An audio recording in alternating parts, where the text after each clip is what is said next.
స్వాగతం. మహాశివుని ద్వాదశ జ్యోతిర్లింగాలలో మొదటిదైన సోమనాథ్ దేవాలయ విశేషాలను తెలుసుకుందాం. మహాశివుని ద్వాదశ జ్యోతిర్లింగాలలో సోమనాథ్ మొదటిది. సోమనాథ్ గుజరాత్ రాష్ట్రంలోని సౌరాష్ట్రలోని వెరావల్లోలో ఉన్న హిందూ పుణ్యక్షేత్రం. మహాశివుని ద్వాదశ జ్యోతిర్లింగాలలో సోమనాథ్ మొదటిది. దీనిని ప్రభాస తీర్థం అని కూడా పిలుస్తారు. స్థల పురాణం ప్రకారం చూసుకున్నట్లయితే సోమనాథ్ దేవాలయాన్ని చంద్రుడు నిర్మించాడని చెప్తారు. సోముడు అనగా చంద్రుడు అని అర్థం.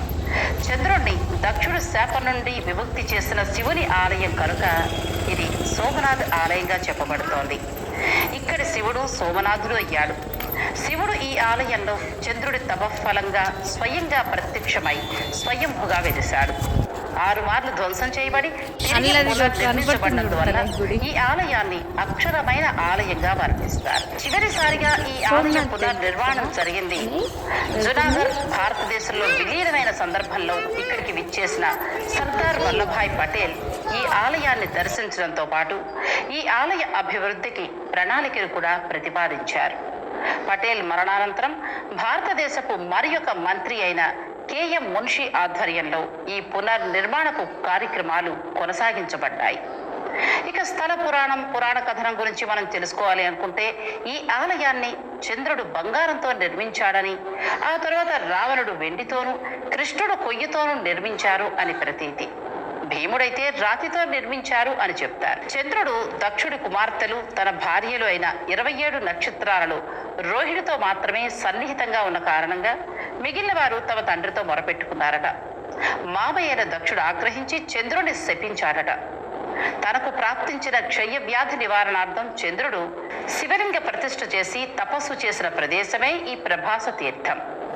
ఇక్కడ శివుడు చంద్రుడికి ప్రత్యక్షమై భార్యలందరినీ సమానంగా చూసుకోమని చంద్రుడికి సలహా ఇచ్చి శాపాన్ని పాక్షికంగా ఉపసంహరించి చంద్ర ఉపస్థితి లింగంలో తాను శాశ్వతంగా ఉంటానని చంద్రుడికి మాట ఇచ్చాడట. ఈ ఆలయాన్ని ముందుగా నిర్మించిన కాలం ఏంటి అంటే సాధారణ యుగం, అంటే చరిత్ర ఆరంభానికి ముందు కాలంగా చెప్పబడుతోంది.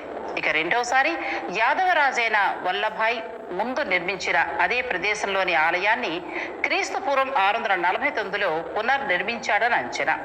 తరువాత క్రీస్తు శకం 725లో సింధునగర్ అరబ్ గవర్నర్ అంటే రాజప్రతినిధి జనయాద్ ఈ ఆలయాన్ని ధ్వంసం చేయడానికి సైన్యాన్ని పంపాడు. క్రీస్తు శకం 815లో గుర్జర ప్రతిహార రాజైన 2వ నాగభట ఈ ఆలయాన్ని 3వ మారు ఎర్ర ఇసుక రాళ్లతో బృహత్తరంగా నిర్మించాడని చెప్పబడుతోంది.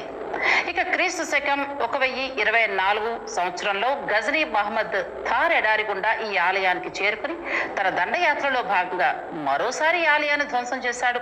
ఆలయం తిరిగి గుర్జర్ కాలానికి చెందిన మాల్వర్ రాజైన భోజీ మరియు అన్హిల్వారాకు చెందిన చోళంకి రాజైన భీమ్దేవుల చేత క్రీస్తు శకం 1026 సంవత్సరం మరియు 1042ల మధ్య ఈ ఆలయం మళ్లీ పునర్నిర్మాణాన్ని జరుపుకుంది.